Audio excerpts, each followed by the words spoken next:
trong sập đá đang nôm côn tên áสมัยเนี่ยនៅម្ដុំផ្លូវ60ម៉ែត្រចិត្តអេអន3អីកុំភ្លេចមកកន្លែងនេះគឺកន្លែងនេះគឺប្រៀបថាជាផ្សារទំនើបគេមួយដែរប៉ុន្តែគេបើកមាន playground មានអីហើយនឹងមានស្តង់លក់អាហារអញ្ចឹងណាបងប្អូនប៉ុន្តែជាទូទៅនោះគឺគេបើកក្នុងមួយសប្តាហ៍តែ3ថ្ងៃទេបងប្អូនដូចជាថ្ងៃពហុថ្ងៃសៅរ៍ថ្ងៃអាទិត្យអញ្ចឹងណាបងប្អូនហើយនៅថ្ងៃអាទិត្យនេះផងដែរនាងខ្ញុំក៏បាននាំបោះស្បាទៅលេងនៅពេលរសៀលដែរហើយយើងក៏បានមកញ៉ាំមឹកអាំងអញ្ចឹងបងប្អូនឧស្សាហ៍ដើរចូលទៅឃើញតំណងមែនតើអញ្ចឹងទុកចិត្តបានក៏ញ៉ាំមួយចានទៅហើយមួយចានហ្នឹងអស់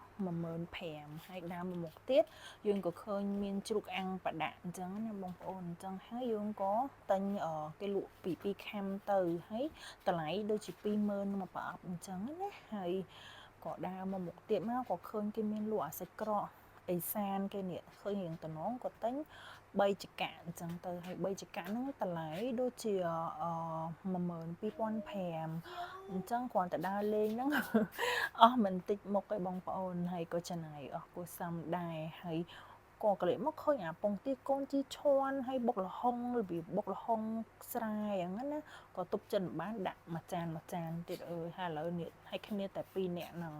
ហើយឡើងពេញតុកហ្មងបន្ទាប់ពីញ៉ាំសន្ទុះមកយើងក៏សារមេចិត្តភ្លៀងបងប្អូនចឹងឲ្យបោះស្បាជិះអនឡានហ្នឹងគេគិតជា7នាទីតម្លៃវា10000អញ្ចឹងណាបងប្អូនហ្នឹងហើយអញ្ចឹងឡានហ្នឹងនៅពេលដែលយើងជិះទៅគ្រប់7នាទីដល់កន្លែងណាគឺវាលុតកន្លែងហ្នឹង